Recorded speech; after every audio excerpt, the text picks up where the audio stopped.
Yes, guys, welcome back to Cossy Podcast. My name is Cossy. Welcome back to a brand new video. I actually do not know what to say, but Arsenal have just qualified for the quarterfinals of the UEFA Champions League after penalties 4-2 against FC Porto. And in 14 years, Arsenal have not qualified for the UEFA Champions League quarterfinals. I do not know how I feel right now. I really feel relieved. The pressure. You can look at me. I'm still sweating. It's a video that literally is out there to celebrate. I mean, just celebrate with me. David Dreyer, he's done it. He's absolutely done it. And when you have a goalkeeper that can play out from the back, make a couple of decent saves, can get you a clean sheet in a game like this, and in the end, he saves two very important penalties. I think Arsenal have just found themselves a very good goalkeeper. But before we get into it, I would love to say to Arsenal and the team, please, let's not go to penalties again. Let's not do this again. I was absolutely under pressure. It was really, really hurting me that we could have gone out the same way we went out of the Europa League last season. And yeah, we've just qualified. We've just gone to the quarterfinals. Barcelona are through, Bayern are through, Real Madrid are through, Manchester City are through, Arsenal are through now as well. So you have those 5 teams that have been confirmed already. I think there are around 6 teams that have been confirmed, Manchester City as well. So tomorrow we are waiting for another 2 teams to qualify through, and then we will get to know who plays who in the quarterfinals. I'm absolutely very, very happy. I'm very, very excited for the quarterfinals. But listen, this is UEFA Champions football. And this is what Arsenal really needed in this game. Now, it was really nervy. I'm sweating. I'm under pressure. But this is actually what we want. What we needed. Probably not what we wanted. What we wanted was Arsenal to win this game, by obliterating the opposition. That didn't happen. But what happened is something that maybe Arsenal could actually look back onto, and we could draw lessons from. And that is the fact that you have to go an extra mile. You might play 120 minutes. You might go up to penalties, and that is what it takes. Both in the Premier League and both in the Champions League, you're going to need to hang in there. You're going to need to stay afloat emotionally. This was a draining game. Physically, this was a draining game. And I don't know the kind of impact it's going to have on our players, because the likes of Declan Rice, the likes of Bukayo Saka, you could feel the pressure in their bones. You could feel the pressure in their game. And now they've got to go and play for England and a couple of other countries as well, respectively. So that means that Arsenal are really now entering that dangerous phase. A phase where you have injuries, a phase where you have tired legs. I looked at Declan Rice. He definitely was tired, right? So today is all about celebrating. It's all about us diving into the emotions and being optimistic that we get a more I think our draw was kind. I don't think I'm going to sit on this podcast and say, listen, Arsenal had a difficult draw. I don't think our draw was difficult. I think we didn't capitalize the way we had to capitalize. I don't think we did the job the way it was supposed to be done. I think we should have carried a draw from Portugal, probably 0-0, and then come at the Emirates Stadium. There was a sure deal that we would win, and eventually we won. But of course, it wasn't enough because we didn't get a draw or even a win in Portugal. Shout out to Portugal, to Porto, and shout out to their manager, Conceição. He's a very, very good manager. And this Porto side are a very, very good team. I like the way they were balanced, especially defensive wise. Pepe and Otavio, brilliant. I'll be very surprised if Otavio stays there for another season. I think they will buy him. I think it's gonna be this summer that he moves on. What a talent. And Pepe, guys, Pepe absolutely had a very, very good game. And even look, I think defensively they were resolute, and that is the word. They were very very resolute. They looked concrete. They looked organized, and it was though as if they had practiced this every now and again. You look at the corners and the set pieces that Arsenal really thrive on this season. We had a couple of them, and they were very okay with conceding those corners. They were very okay with conceding the set pieces and allowing Arsenal to play that ball high into the penalty area because they know they were always going to deal with it, and they absolutely dealt with it. So although they are out, I don't think Arsenal going through really brings out what this game has been all about. I think Porto deserve a lot of flowers, but I think the way we have put them out of the UEFA Champions League really, signifies how good they've been. They did their homework. They knew they were playing a better side, and they knew they were coming at a fortress, a place where Arsenal don't lose, a place where Arsenal don't even concede goals. And what did they do? Knowing that, they came in this game very well prepared. So kudos to Consecao, the manager. Kudos to FC Porto. It was a very good game. I think in both legs they looked exceptional, especially at the Emirates Stadium. I thought they were good. But let's get back to the celebrations first and foremost, right? Let's get back to the emotions. I want you guys to text me in the comment box below. How did you feel at 77 minutes? It's 1-0 and Arsenal have let Porto grow into the game. How did you feel at 120 minutes? The whistle comes, the whistle is blown, and we have to go to penalties. And how did you feel when Odegaard was about to take his first penalty, and then when David Raya actually saved his first penalty? Because for me, those are the key moments, and those are the key as a fan. Those are the key areas, and those are the key moments for you to celebrate in this game. Number one, you've got to look at the fact that however much Arsenal, were really stopped by Porto, we really played a very good game today. Odegaard, really unbelievable. Really, really, really unbelievable. I think Saka was down in this game. He was really stopped by Wendo, and I will give him his flowers for that. I think Wendo had a really, really good game. But to be honest, this not to lie, I think Arsenal really played at a top level, right?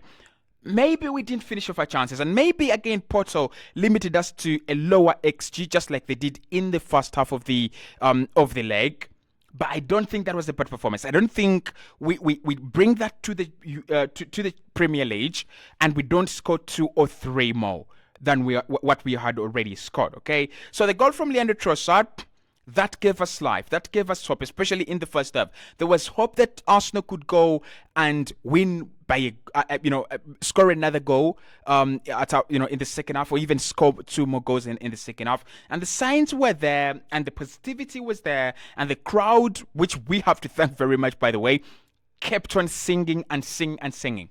But the goal didn't come. Right? And maybe this is the beauty of tournament football. This is the beauty of having your team play in the UEFA Champions League. It's the beauty of having your team play in these competitions, that they are going to emotionally educate you, and you will learn how to behave like a real fan. I mean, we've seen these moments, Real Madrid turning it around against Manchester City, and we're like, man, what the fuck is going on here? What kind of football is this? How Manchester City is slipping away like this? But if you went through the emotions that I went through today, you definitely know now how difficult it is for you to go and win a game in the UEFA Champions League. You definitely know how unbelievably thin the chances that you can actually win a game. The Champions League is about something different. It's not about how good you are. It's not about the team in form. It's about the character.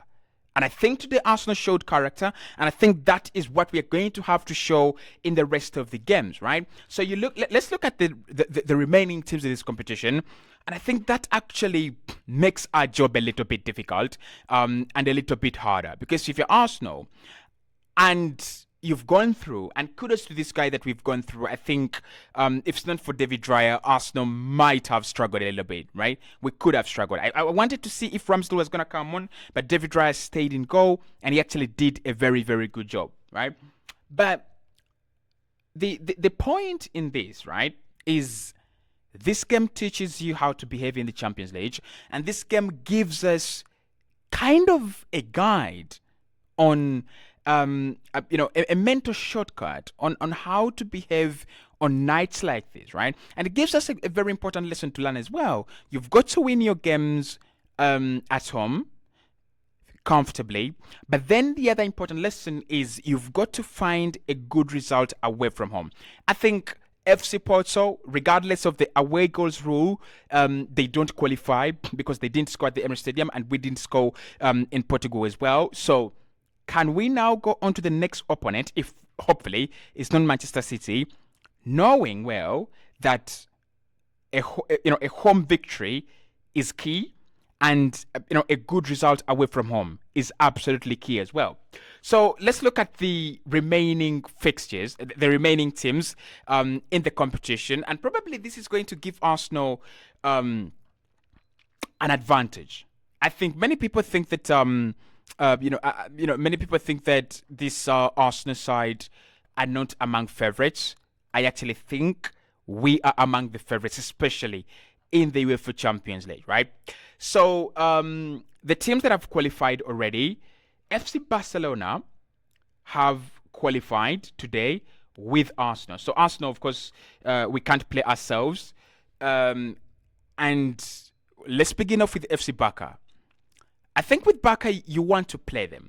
I think I want to play them. I think they're a side that everyone is going to be hoping they face, right?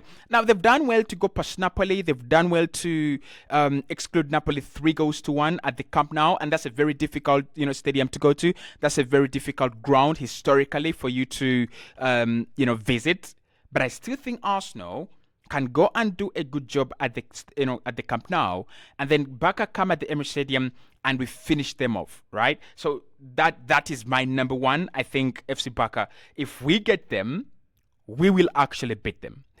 The other team that has qualified, of course, already is Real Madrid. And Real Madrid, my God, I do not know what to say about them because they seem a little bit off form right about now. But in the Champions League, you can never write them off. You can never, ever write off, Real Madrid. So Real Madrid right now, they're not in form, and the another opponent we could potentially get. And I tell you what, if it comes to Real Madrid, right? If it comes to Real Madrid, I would love to play the game. I don't know how it would turn out, but I would love us to play Real Madrid. I would love me doing a preview of Arsenal versus Real Madrid. It's a fixture that I've not seen many times as compared to Arsenal Bayern, Arsenal Barcelona. So I'd love a Real Madrid fixture. But I think these are the teams that you don't want. These are the teams that no one wants. Real Madrid is one of those. Bayern Munich is another team that has gone through. They did beat Lazio 3-0 in the second leg after losing 1-0 in Italy. And with Bayern, they are struggling. They are good. They do have the quality, but of course, bring them on. For Bayern, I'm not really scared about them. I'm not really nervy about them. So if we can get Bayern, I'll take them, right? Bayern have gone through. PSG have gone through as well. And I think with PSG, the question is, can they now break that curse? Can they now break that, that bad omen that they don't qualify always? For the UEFA Champions League? I think that is the question that they've got to ask themselves. Can they break that bad omen? And in my opinion, that will depend on who they draw. If they draw Manchester City, right? If they draw Man City, I don't think PSG will go through. If they draw Real Madrid or Bayern, I still think PSG will be dumped out, okay? So PSG there, would I want to play PSG? I don't think they're really, really very, very good side. Arsenal can cause an upset to them, so bring them on. and then Manchester City. Those are the 6 teams that have qualified so far for the quarterfinals. The other 2 teams, you have Atletico Madrid and you have Atletico Madrid and Inter Milan, and then you have Borussia Dortmund as well. I think they're playing PSV, right? Dortmund are playing PSV as well. So we are waiting for 2 more fixtures tomorrow to confirm all the teams that we can play. But at the moment, Arsenal can play either with Barca. I'll take them. Play Real Madrid, Bayern, PSG, Man City. Apart from Manchester City, I'll take on the rest of these teams because eventually it gets narrower and narrower and you've got to play them. But I'll tell you this. I would rather play any of Borussia Dortmund and PSV or Inter Milan and Atletico Madrid. I think those are sides that you can beat at the Emirates Stadium, and the job is to go away and get a good result. I don't think they're the same as Man City. Man City have the ability to beat you home and away. So Arsenal have qualified for the UEFA Champions League quarterfinals in 14 years, and that was bad, man. The pressure, I can't deal with this. I really, really can't deal with this. Mikel has got to do something about this. I really can't deal with this pressure. But kudos to the boys. They've actually gone through. And now we wait for the draw and we wait for who is coming next.